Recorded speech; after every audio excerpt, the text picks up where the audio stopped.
Hi there, everybody gathered in San Diego at the Classy Awards. I'm Maria Shriver, and I'm so honored to be speaking to you because I know you've all gathered there in that room to honor organizations who have done a great job paying it forward, charitable organizations whose business it is to make the world a better place.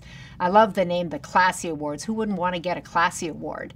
Because I think it's great, and how great to use your life and your mission to make the world a better place. So I wanted to congratulate all of you for gathering, for this being your mission, for having some awards that honor the classy work that so many nonprofits do.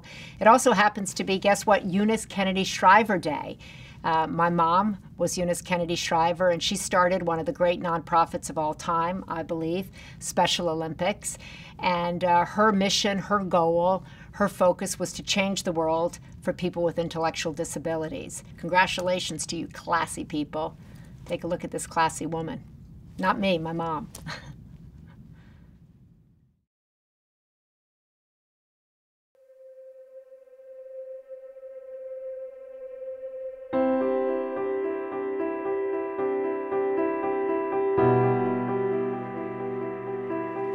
On September 22, 1962, my mother, Eunice Kennedy Shriver, wrote an article for the Saturday Evening Post called Hope for Retarded Children.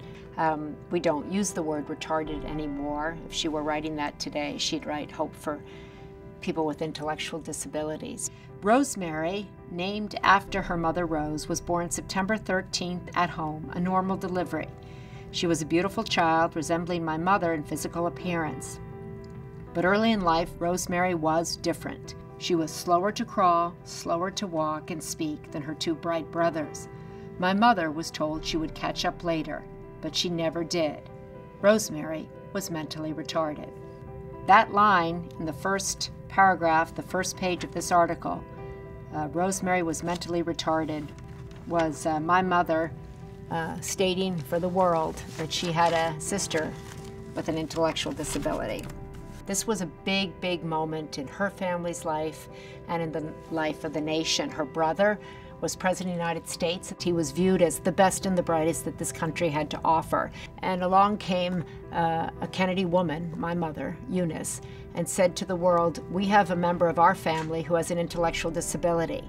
The President of the United States, the best and the brightest, has a sister with an intellectual disability, and our family is going to do everything we can to change this nation, how it looks at people with intellectual disabilities, for those who are in institutions, for those who are giving birth to people with intellectual disabilities, and their future.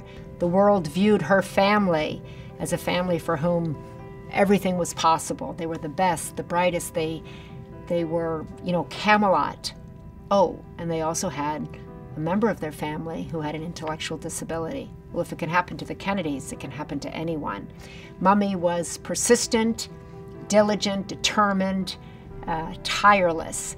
And I use somebody like that, I call somebody like that an architect of change.